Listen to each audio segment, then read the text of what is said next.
ჭადრაკის დაფა. თათია პაჭკორიასთან ერთად.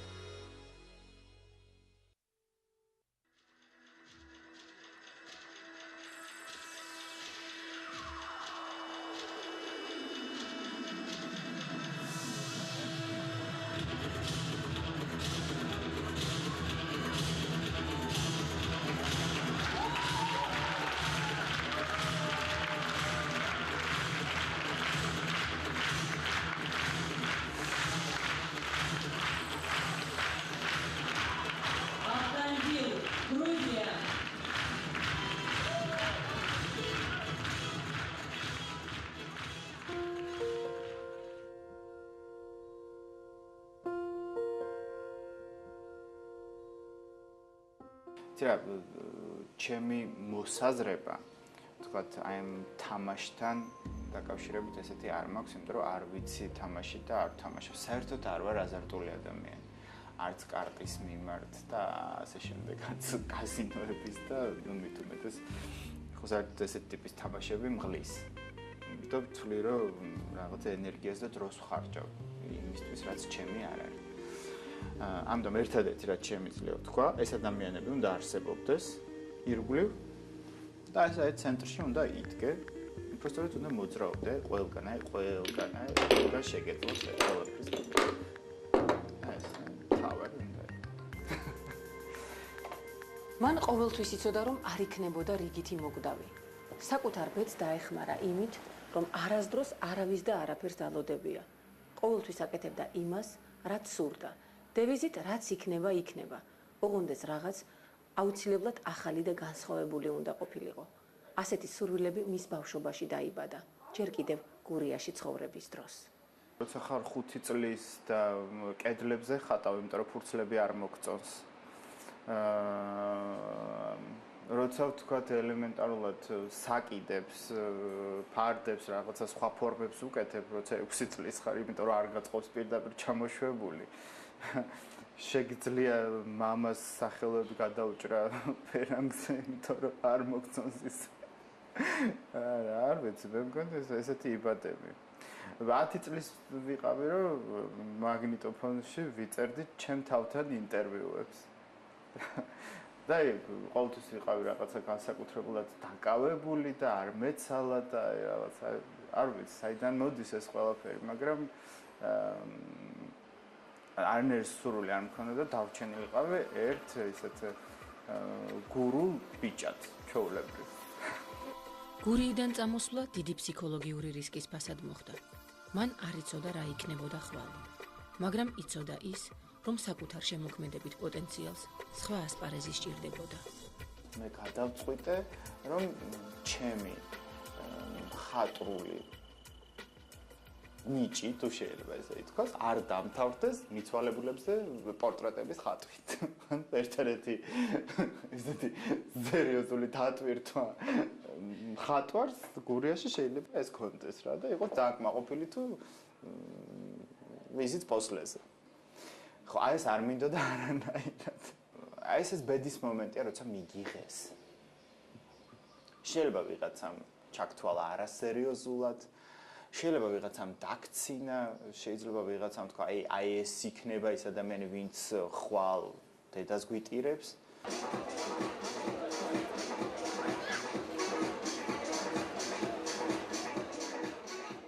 დღეს უკვე ძნელი სათქმელია, ვინ დასცინა და ვინ არასერიოზულად მიიღო. ფაქტია, მის ცხოვრებაში დიდი გარდატეხა მოხდა. ქართულმა საზოგადოებამ ავთო-ცხვიტინიძე მიიღო ისეთი, როგორიც იყო. პირველად იყო საშინელება ამ ბაზარზე, აი ქართველმა ადამიანებმა რომ გაღიაროს ქართველი, ეს არის სასწაული, არავის აი ვიღაცა გამოჩენილი შვილი არ ხარ რაღაცა ცნობილი ოჯახის შვილი, არ ტრიალებ ამ წრეში, არ ხარ თბილისელი, ну აი ამის გადალახვა, ამის მიღწევა არის გმირობის ტოლფასი უკვე. მერე ნებისმიერი ბრძოლა არის, აი როგორ გითხრათ, აი ეს აიღე და დააგდე. რუსეთი გინდა, რომი გინდა, აი ნებისმიერ ქვეყანაში ვიბრძო. ისეთ სკოლა გავიარე საქართველოში დამკვიდრებისთვის, რომ აი ავთანდილ ცხვიტინიძე გამხდარიყო პრესტიჟული ფირმა. ამ საოცრებამდე ერთი ჩვეულებრივი ოჯახის შვილი გურიიდან პირდაპირ მოსკოვში მოხვდა. სრულიად სხვა სამყაროში. შემდეგ თბილისში.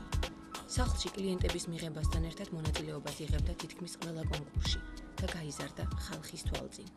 ყველა მიცოდა, რომ იქედან იქამდე როგორ მოვედი ამ ეტაპამდე და მერწმუნეთ ეს კიდევ დასაწყისია. ანუ მე ის მომენტი არ მქონია, რომ ესე ჩამოვფრინდი ციდან და ყველაფერი მაქვს. ვიბრძოლე ძალიან ბევრი. გადავიტანე, როგორ გითხრა, სიარული ფაბრიკა იმერეთში თბილისიდან. მქონდა ბავშვების სტუდია, ვაგროვებდი ბავშვებს, უკეთებდი ჩვენებებს.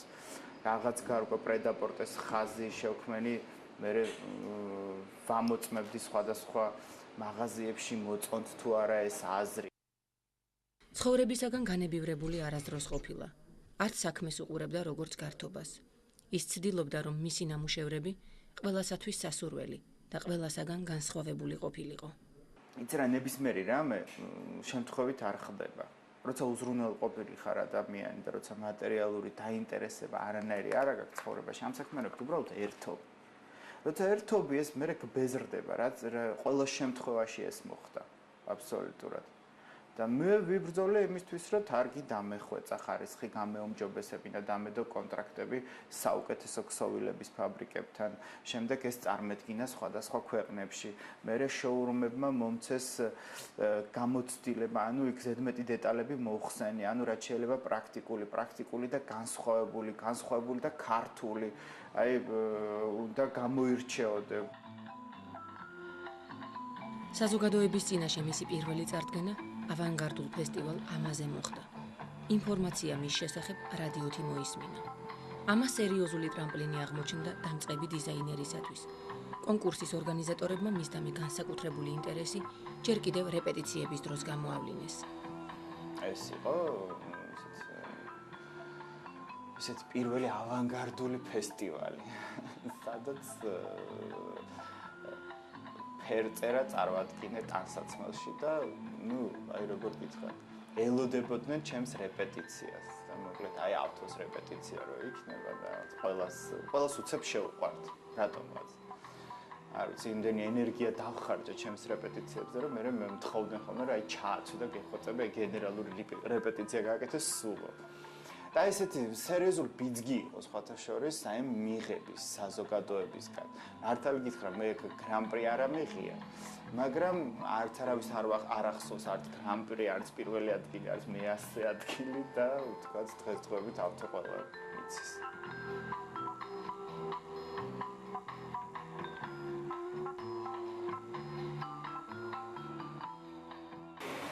ამის შემდეგ ავთანდილი ქუთაისის ფაბრიკა იმერეთის 300 კაციან კოლექტივში მოხვდა. სადაც შეიძლება ითქვას არასერიოზულადაც კი აღიქვეს. თუმცა მან აქ საკმაოდ კარგი პრაქტიკა გაიარა პრედაპორტეს ხაზით. გარდა ამისა, ეს ის დიდი ლაბორატორია იყო, სადაც ადამიანურ ურთიერთობებშიც იწრთობიან.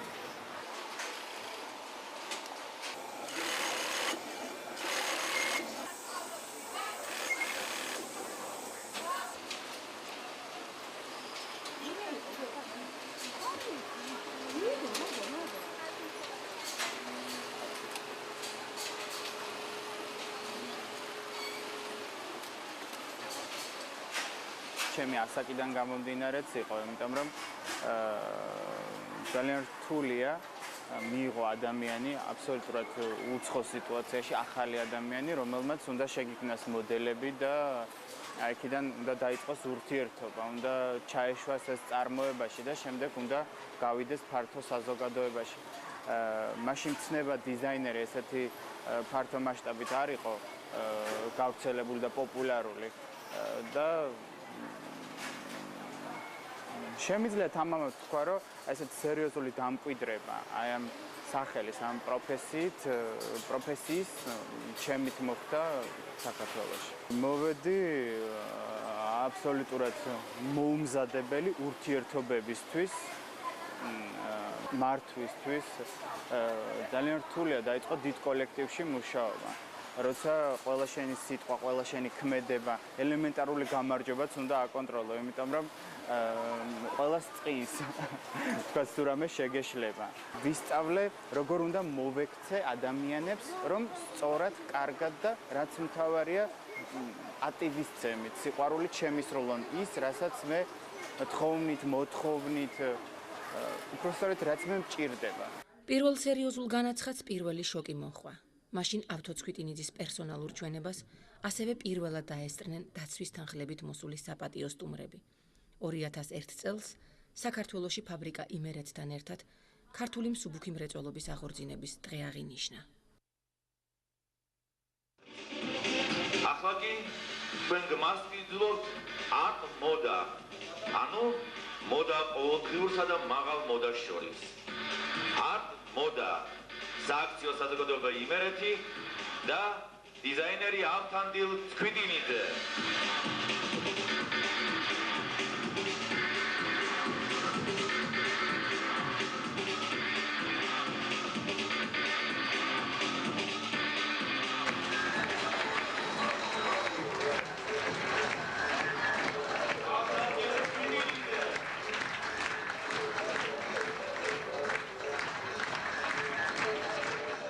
ეს იყო პერსონალური ჩემი ჩვენება ფესტივალების მერე. ანუ სადღაც ეს ავთანდილი ჩდებოდა ავთოცქვიტინიძე. მერე უცებ სერიოზული განაცხადი გააკეთა, რასაც შემდეგ მოყვა ესეთი პლეხანოზე პატარა ბუწიკი. და როცა ამას ძალიან ნერვიულობდი. ანუ მარტო შენი მაღაზია. და პრეზენტაციაზე მოსული შოუ ბიზნესის ვარსკვლავები და საოცარი ინტერესი. და რაც თავარი, ანუ შენი ნაწარმი უნდათ. სამ კვირაზე გათვლილი კოლექცია სამ დღეში აღარ იყო. ავთოცქვიტინიძის დახარჯულ ენერგიას საზოგადოების ადეკვატური რეაქცია მოჰყვა. სულ მალე კი პირველი პრეზენტაცია ადამ და ევას პავილიონში. ესპანეთის ბაზრისათვის დეკორაცია საკუთარი ხელით დახატა. ძალიან დიდი პავილიონი ავითვისეთ, თავისი ესპანელი მუსიკოსებით, ცოცხალი მუსიკით, აი ძალიან მოვინდომე მარტო შიტები, მე თვითონ დავხატე შიტები, გრად 30 მეტრი რაღაცა 40 მეტრზე და გავაკეთე ესეთ სერიოზული ჩვენება.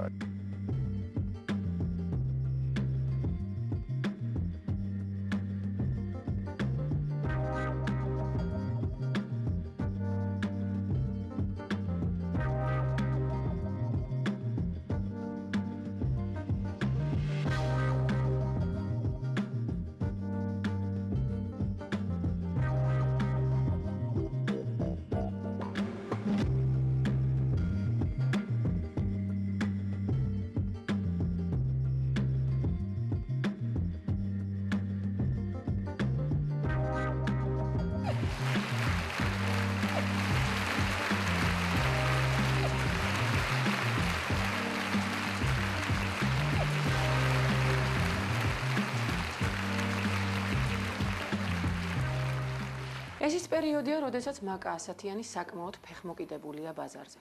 ფუნქციონირებს ასევე მოდელების სახლი. მაგრამ საჭირო იყო მამაკაცი დიზაინერი და ავთანდილმაც არ დააყოვნა. ის საჭირო დროს კვლავ საჭირო ადგილზე აღმოჩნდა. ასე იქცა ჰობი ჯერ საარსებო წყაროდ, შემდეგ ცხოვრების გაუმჯობესების გარანტად და ბოლოს დიდ ბიზნესად.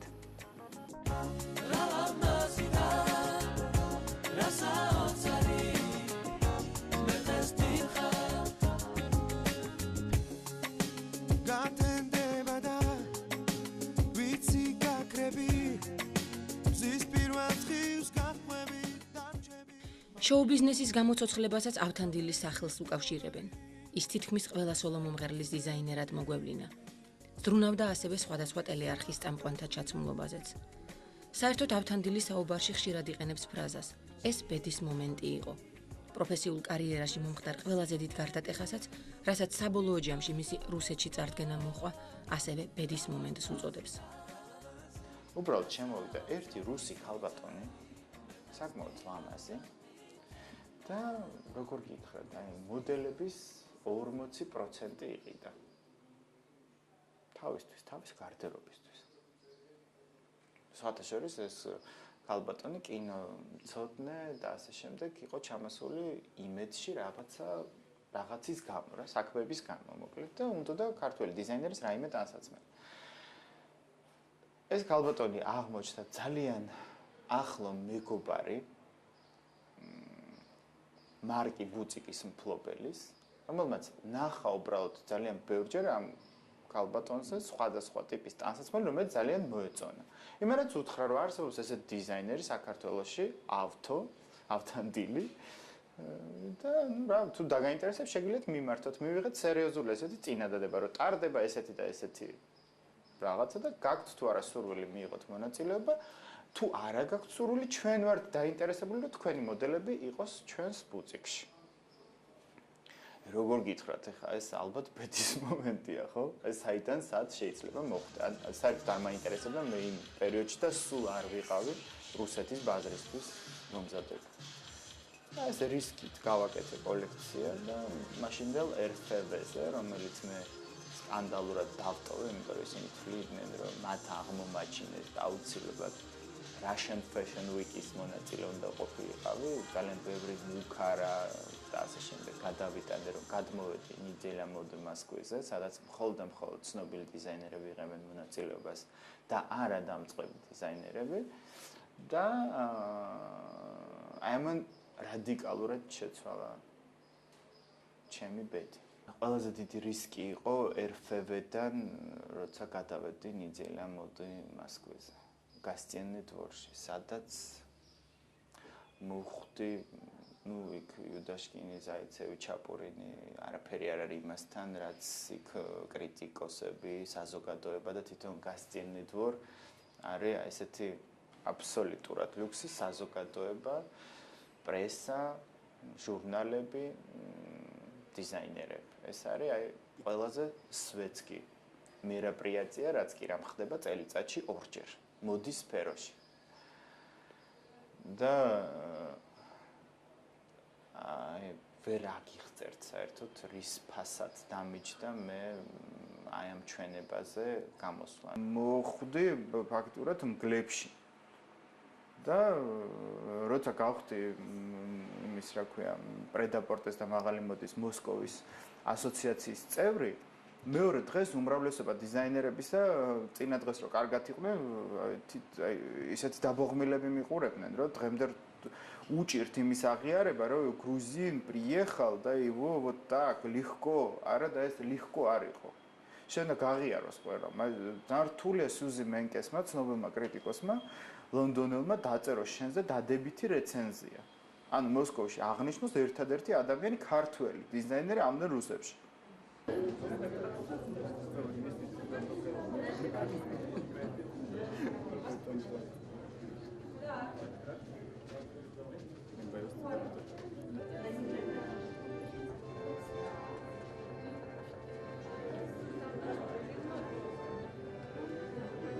А ჩვენ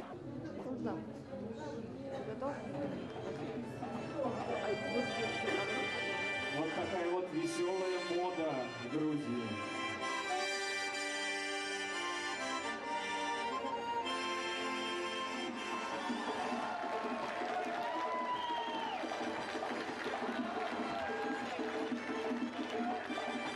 Это был со своей грузинской невестой дизайнер Автандил. ალბათ ცოტა ვინმე თუ დაიჯერებს, რომ ეს ყველაფერი ასე მარტივად მოხდა. განსაკუთრებით დღეს, როდესაც ის ცნობილი ბიზნესმენის, ბადრი პატარკაციშვილის ოჯახის სიძეა. შესაძლოა ამან გარკვეული როლი მართლაც ითამაშა, მაგრამ არა გადამწყვეტი. თავად ავთანდილი ამბობს, რომ მისთვის ცნება ცნობილი ოჯახის სიძე საერთოდ არ არსებობს.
რას ნიშნავს ცნობილი ოჯახის სიძე, ეს არ მესმის. რას ნიშნავს? იმიტომ რომ მე აბსოლუტურად დამოუკიდებელი პიროვნება ვარ. დღესაც მე და ჩემი მეუღლე ცხოვრობთ ჩემი და ჩემით. არა ვიღაცით, მე ნამდვილად არა ვარ რაღაცა ხელგაწვდილი პიროვნება, რომელიც რაღაცის არა ვარ მე ცხოვრებაში ესე გათამამებული, რომ ვინმე დამსვას ავთო შერა კაი ბიჭი ხარ. მოდი ეხა მე შენ მომავალს შეგიქმნი. ძემეს ილუზიები არც მქონია, იმიტომ რომ მაშინ იღუპება ადამიანი. გადაიდე ფეხზე და ეს ყველაფერი არ მოხდება. არანაირად არავის არ ჭირდება შენ უსაქმური უყველაფროთ. როცა ხარ პირიქით შენით ამაყობენ. აი ნახე მე არაფერი არ გამიკეთებია ამისთვის და ნახე თვითონ რამდენამეს აკეთებს. იცი რა ეს ოჯახის სერიოზული მხარდაჭერა, აი რასაც მოარული ხმები ამბობენ, რომ აი მაგას რა ენაყლება. მაშინ სხვა სფეროთი მოვიდოდი. მე არ წავდი რამდენი მოსკოვში თქვა, ხო? რატო ვიბრძოლა მოსკოვიდან ევროპის ბაზარზე და ნიუ-იორკის ბაზარზე. პირდაპირ, ხო? აი კი ბატონო, რა კაი ბიჭი ხარ და მოდი პარიზის Fashion Week-ში მიიღე მონაწილეობა და რა დაიხარჯება այն რაოდენობა თანხა ბაიერს ან მოეწონები ან არ მოეწონები და ვისვე მარიაჟ რისთვის დავხარჯო ეს თანხა თუ ამან უკან არ მომიტანა მე შედეგები ერთხელ თხოვ ადამიანს ხო ყოველთვის ხო ვერ თხოვ ჩემთვის ეს ადამიანები არიან ახლობელი ადამიანები რომელთა ბედი მე მაწუხებს გრძნობ მათგან სითფოს და ისინი მე არ მიყურებენ როგორც მათხოვარს ეს ჩემთვის ძალიან მნიშვნელოვანია ის 33 წლისაა საკმაოდ ამბიციური და არც მალავს მისივე სიტყვებით დადებითმა რეცენზიებმა და წარმატებებმა გაათამამა დღეს ავთანდილი იმისთვის აღარ იხარჯება რომ უბრალოდ ერთი მშვენიერი საღამო აჩუქოს მაყურებელს ეს ტენდენცია ნებისმიერი მეასე ხარისხოვანი კონცერტია თუ ჩვენება თუ რაც არის ესეთი გამოჩენილი ადამიანები აძლევენ მე არაჩვეულებრივია კამერის წინ იცახიან და მე გვერდით ლანწყავენ მე ამის უფლებას თავს არ ვაძლევ აი ადრე ქონდა თქვათ აი რა სიტყოდა ეს გამოჩენილი პიროვნება მე ის შემდეგ მივხვდი რომ პირიქით მე რას ვფიქრობ ამ ადამიანებზე მე ჩავაცმევ თუ არა ის ჩაიცმევს თუ არა კი არა აი ეს მომენტი გამიჩნდა ანუ მე დავაფასებ თუ არა იმ ადამიანებს მე დღეს ის აღარ მხიბლავს რომ მე გენაცვალე ძალიან კარგი ჩვენება იყო მე ანუ რა წინადადება გაქვს აი რას დებ ამაში ანუ რა მომავალი აქვს შენს შექებას დავიხარჯები დამიბრუნე ანუ ესე იგი არ ბრუნდება ესე იგი უვარგისი ხარ ესე იგი ვერ აკეთებ კარგად ესე იგი ტყუილა აკეთებ რამდენი ადამიანი შრომობს და იცახის აი მე კაცო და ეს ავთო რატომ მიდის წინ და მე რატო ვარ ეხა მე რა ნაკლები ვარ ნაკლები ხარ ესე იგი იმიტომ რომ ვერ ყიდი კარგად ან არ უნდა არავის ძალიან რთულია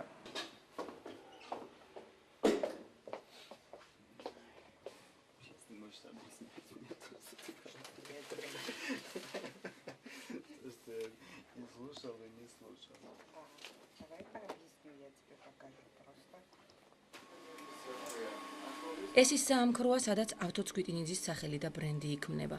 აქ არავის ჭირდება იმის შეხსენება, თუ რისთვის არის ამ გუნდში. თუმცა თავიდან ყველაფერი ასე იოლად არ იყო. ადამიანებთან ურთიერთობის ხელოვნების დაუფლებას წლები დასჭირდა. აქ მოვდივარ არის ეს ოჯახი. ფაქტობრივად მე ყველას ხინი და ჭირი ვიცი. ну თუ ვინმე უჭირს ეს იმას არ ნიშნავს რომ ის კარგავს სამსახურს და ესეთი შემთხვევა იყო ძალიან ბევრი. დღესდღეობით ესე არ არის მარტივად ვერცვლი ადამიანებს, იმიტომ რომ რაღაცა წლები გაკავშირებს, უკვე გამოცდილება გაქვს, იცი იმ ადამიანთან ურთიერთობა, იცი როგორ მიუდგე ის რა შედეგს მოგიტანს, როგორ დაგიდგება მხარში ეს აღდა ერთი წლის კომპანია რო იყოს მესმის რომ გააგდებ, მოიყვან, ცდი იმას, ცდი ამას. აი ეს პერიოდი გავიარე, მივხვდი, როცა ის მაწყობდა თუ არ მაწყობდა. ირჩევ. როცა მიდიხარ სამსახურში და იქ კიდე ვიღაცა გაღიზიანებს, იქ ვერ იმუშავებ, ვერანაირად ვერ იმუშავებ. ანუ მაშინ აზრი არ აქვს. მე ეს პერიოდი დავამთავრე, როცა ვინმე მაღიზიანებდა სამსახურში. Она не затягивает. Затягивает чуть-чуть. Я пока сильно не сделала, на тот случай, если она не захочет очень сильно, она любит, когда свободно. У нее вот Она это не длинное, любит, штук как 12. вот это она как раз любит, что у Господи, нее... я вот тут подрежу и Давай всё. подрежь, хорошо. Хорошо. Еще заранее можно ее подрезать, чтобы она была вот как курточка. Чехება შეკრულობას ესეთ კოლექტივის შენგან გამომდინარე არის. დაიხარჯები ამ ადამიანებთან ერთად, მე არ უყურებ თქვათ კერავს რაღაცა ვიღაცას. ის არის ჩემი პროდუქციის შემქმნელი, ჩემი რა ვიცი, კარიერის დამხმარე. პლუს არის ვარგებს მოდელი ესკიზი ერთია, თუ არ დაჭრა კარგად და სწორად კონსტრუქტორმა, თუ არ შეიკერა ის სათანადო დონეზე, თუ არ მიეწოდა ფიარის სახელით სათანადო დონეზე, თუ მომსახურეობა ბუციკში არ იქნა მაღალი დონის, ანუ ეს ყველაფერი შენზე მოქმედებს. საბოლოო ჯამში არ ვარ გავთავდილის კომპანია. არ ვარ გამასთან, მომსახურება არ ვარ გახარისხი, არ ვარ გაქსოვილი, არ ვარ სულ არ იცნობს ხო იმათ ადამიანები, მაგრამ ისინი ქმნიან ესეთ ავთანდილის სადღაც 70%. მაგრამ ჩემს მაგირად არავინ არ ფიქრობს. ანუ მე ჩემს გონებას არ ვასვენებ. მათთვის, ვინც მატერიალურ ფასეულობას ქმნის, ან სერვისის ამა თუ იმ ფორმას ეწევა, არსებობს ცნება, ჩემი კლიენტი, რომელსაც განსაკუთრებული ღიმილითა და თავაზიანობით ხვდება. ეს კი ბევრი ზენიტში მყოფი ადამიანისათვის საბედისწერო შეცდომა გამხდარა.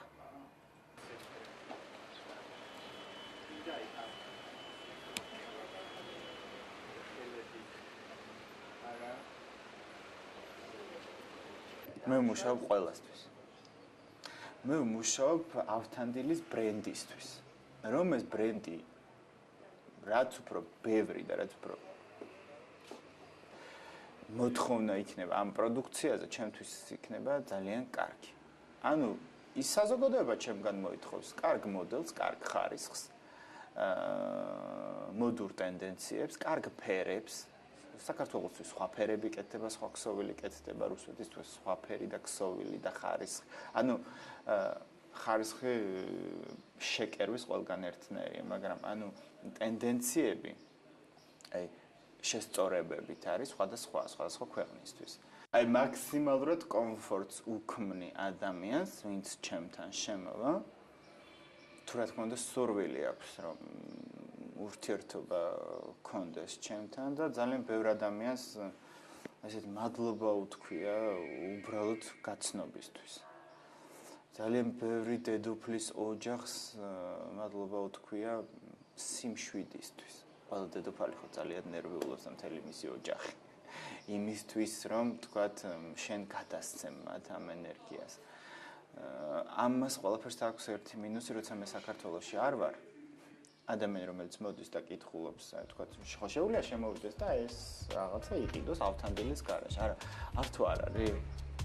თავის დროზე მასაც დაეხმარნენ, დააფასეს და აღიარეს. თუმცა ხეზე ასვლა არავის უსწავლებია, მაგრამ თავად მზადაა შანსი სხვებსაც მისცეს და პროფესიული საიდუმლოებებიც გაანდოს. არა, გეტყვი, თუ ადამიანი ნიჭიერია, არის აი შეუძლია მაქსიმალურად დაიხარჯოს ჩემთან, მე იმ ადამიანს ძალიან ბევრ შანსს ვაძლევ. არა მარტო აქ, არამედ ცხოვრებაში, იმიტომ რომ ერთმანეთ არც ისე ცოტა, როცა ადამიანს გვერდით იყენებ. და შეგიძლია თქვა ავტოსგან ძალიან ბევრი რამე ისწავლა. რატომაც არა. პრაქტიკა. გაიარო მე რომ ყოველდა ვინმე ვინც აი ამ ცხოვრებაში რაღაცას მანიშნებს მაინც, ანუ როგორ წავიდე, რა მიმართულებით წავიდე, როგორ ვიმუშაო, რა ქსოვილებთან ჯობია იმუშაო, რა თარგი უფრო კარგია. ანუ არსებობს თარგები, რომლებსაც არ იღებს საზოგადოება. ხო? და რა ვიცი, იმისთვის ძალიან კარგი შანსია და ის არ დაიჩაგრება ცხოვრებაში. საერთოდ ადამიანი თუ ესეთი ტიპია, იხარჯება მაქსიმალურად, არის ნიჭიერი, ხო? აქ თუ არ გაუმართლებს, სადღაც მაინც გაუმართლებს. თორე და დამოუკიდებლად იქნება გამართლებული პიროვნება, იმიტომ რომ ნებისმიერი სირთულე ძალიან გეხმარება. ეს სულ მიკვირდა, რომ კაცო, აი ეს სირთულე კარგია და შენ თვითონ უნდა მიარტყა თავი და ვფიქრობ, სულ არ მინდა ეს თავის მირტყმა მირჩენია, რომ ყველაფერი მქონდეს ისე და ვიქნები ესეთი კარგი, მაგრამ არ შეიძლება თურმე ამის გარშე.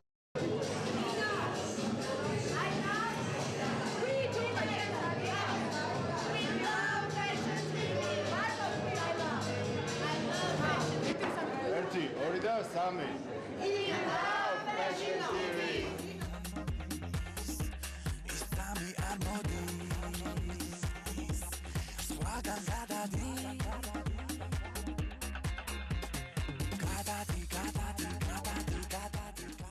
საინტერესოა რასაპირებს ავთანდილი იმისათვის, რომ მოდურ პიროვნებად დარჩეს.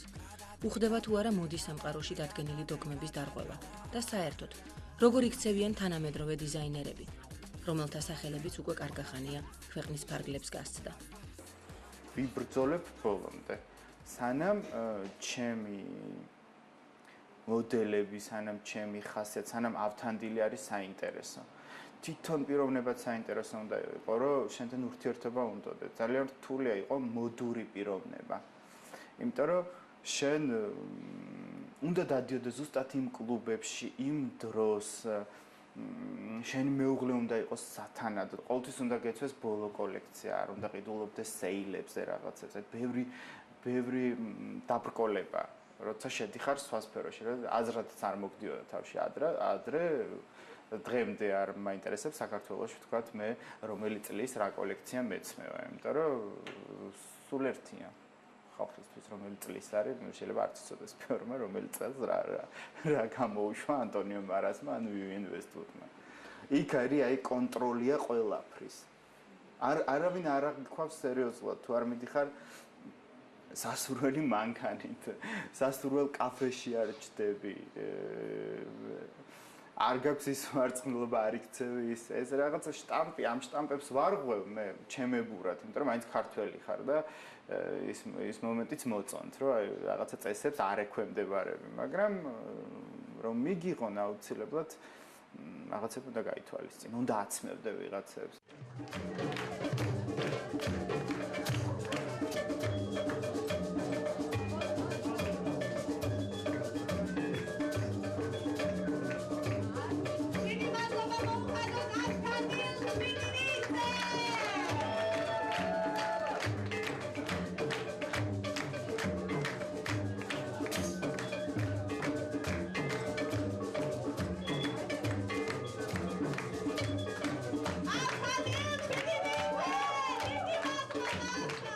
ცხოვრებისეული სირთულეები მასზე არ მოქმედებს.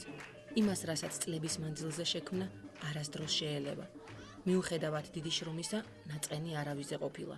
მეტიც, მას შეუძლია ერთმშვენიერ დღეს გაიღვიძოს და ყველანაირი უსიამოვნება დაივიწყოს. სიმწარის მომენტი არ მქონია, რომ რაღაცის გულისთვის ხელი ჩამექნია. მე ყოველთვის ნებისმიერ შრომას მოყვებოდა შედეგი. ანუ როგორც ვიხარჯებოდი, ისე მიბრუნდებოდა. ეს ხელის ჩაქნევა ყველაზე სუსტი ადამიანების ხვედრია. რა ვიცი. ალბათ როგორ ტრაგედია უნდა მოხდეს ცხოვრებაში, რომ უბრალოდ თუ არ ვთქვა იმაზე, რაც შევქმენ. არსებობს ძალიან კარგი გამონათქვამი ესეთი. ცუდი ცოტა ქუჩური, მაგრამ თავში არ უნდა აგივარდეს ცხოვრება. ასავარდნი ჯერ ერთი არაფერი არ მჭირს მართალი გითხრა. ხა რო იყო ისე რა ქვია ტომ ფორდი შეიძლება რაღაცა შემოსავალი მქონდეს 70 მილიონი წელიწადში და არ მაგმაყოფილებდეს, მე არ ვიცი როგორ დაგელაპარაკები, მაგრამ დღეს ესე ვფიქრობ, რომ რაც უფრო მარტივად ცხოვრობ, ადამიანებთან ურთიერთობ სწორად, ყველასთან არა. დღეს ვაძლევ უფლებას თავს, რომ ყველასთან არ დავიხარჯო. ეს თავისთავად მოდის შემდეგ. სწორად მოგდის ინფორმაცია, აწვდის სწორად ღმერთს, საზოგადოებას და სწორად გიგებენ და უკან გიბრუნდებენ. ასეთი იყო მოგზაურობა ჭრელი ფერების დაუნდობელი კონკურენციისა და დიდი ფულის სამყაროში. სამყაროში, სადაც შანსი წარმატების ნახევარია. შრომა და იღბალი კი მეორე ნახევარი. მაგრამ თავიდან თქვენს ფინანსურ შესაძლებლობებს არაფერი აქვთ საერთო თქვენს ღირებულებებთან. ეს ყველაფერი მომსახურების შეთავაზებასა და ორგანიზატორულ ნიჭზეა დამოკიდებული. რა თქმა უნდა, თუ შეძლებთ ამაში სხვების დარწმუნებასაც. ასე რომ თუ თქვენ ქართული მოდის ინდუსტრიაში სერიოზულად გადაწყვეტთ მონაწილეობის მიღება, ნუ შეგეშინდებათ. მოდაშია საკუთარი თავის რწმენა და ღიმილი. მე როგორც ყოველთვის სოციალური კიბის შეძლებულთა საფეხურზე დგომას გისურვებთ, გადამშვიდობებით მომავალ შეხვედრამდე.